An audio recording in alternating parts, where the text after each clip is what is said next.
Keď bol Ježiš Kristus na zemi, okrem svätého evanjelia, nám zanechal aj proroctvo o posledných časoch. Ježiš presne predpovedal, čo sa bude diať na zemi v týchto dňoch.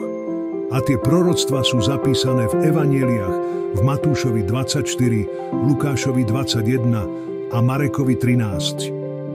Tu je záznam z Matúša, kapitola 24-25. Nájdi si čas a pozri si toto video, aby si vedel, čo odkázal Ježiš svojim nasledovníkom a aby si bol pripravený na jeho veľký príchod.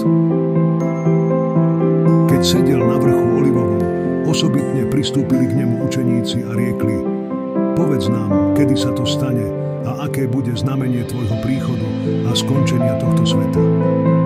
Ježiš im odpovedal: Hľadte, aby vás nikto nezviedol. Lebo mnohí prídu v mojom mene a budú hovoriť: Ja som Kristus, a mnohých zvedú. Počujete o vojnách a zvesti o bojoch. Hľadte, aby ste sa nestrachovali. Lebo to sa musí stať, ale to ešte nebude koniec. Lebo povstane národ proti národu a kráľovstvo proti kráľovstvu, bude hlad a mor a na jednom mieste za druhým budú zemetrasenia. A vtedy sa mnohí pohoršia, budú sa navzájom udávať a nenávidieť. Povstane mnoho falošných prorokov a zvedú mnohých. A pretože neprávosť na zemi vyvrcholí, ochladne láska mnohých ľudí. Ale kto vytrvá až do konca, bude spasený.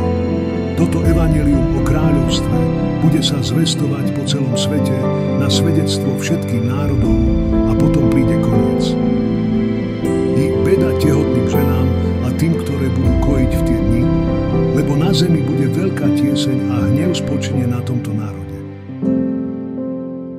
Lebo vtedy bude veľké súženie, akého nebolo od počiatku sveta až doteraz a ani už viac nebude.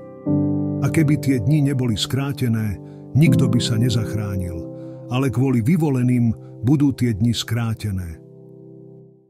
Hneď po súžení oných dní zatmie sa slnko, mesiac nevydá svetlo, hviezdy a nebeské mocnosti sa budú pohybovať. A vtedy sa zjaví znamenie Syna človeka na nebi, všetky kmene zeme budú vtedy nariekať a uzrú Syna človeka prichádzať na nebeských oblakoch s veľkou mocou a slávou. Potom vyšle svojich anjelov s hlučným trúbením a zhromaždia jeho vyvolených zo 4 strán, od jedného konca nebies po druhý koniec.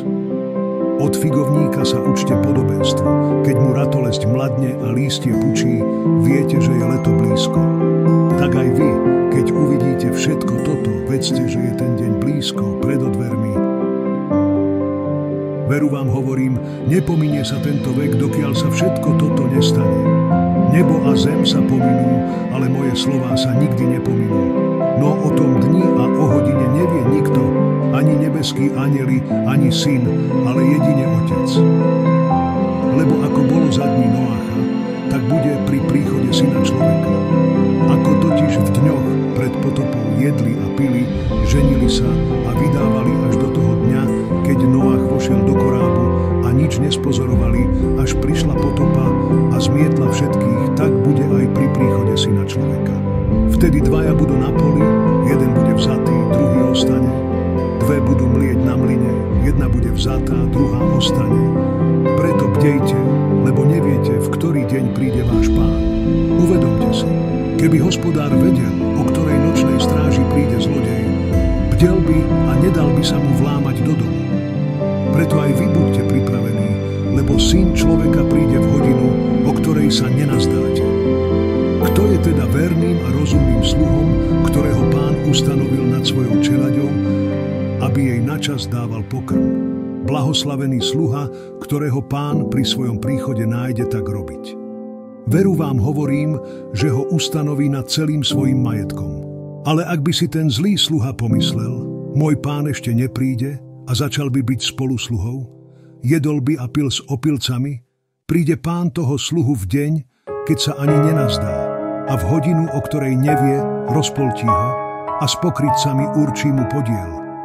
Tam bude plač a škrípanie zubov. Preto bdejte, lebo nepoznáte dňa ani hodiny, kedy príde Syn človeka. Posúď teda sám. Pokiaľ cítiš, že Ježiš Kristus hovoril pravdu, pridaj sa k jeho nasledovníkom a v srdci ver v jeho veľkolepý druhý príchod,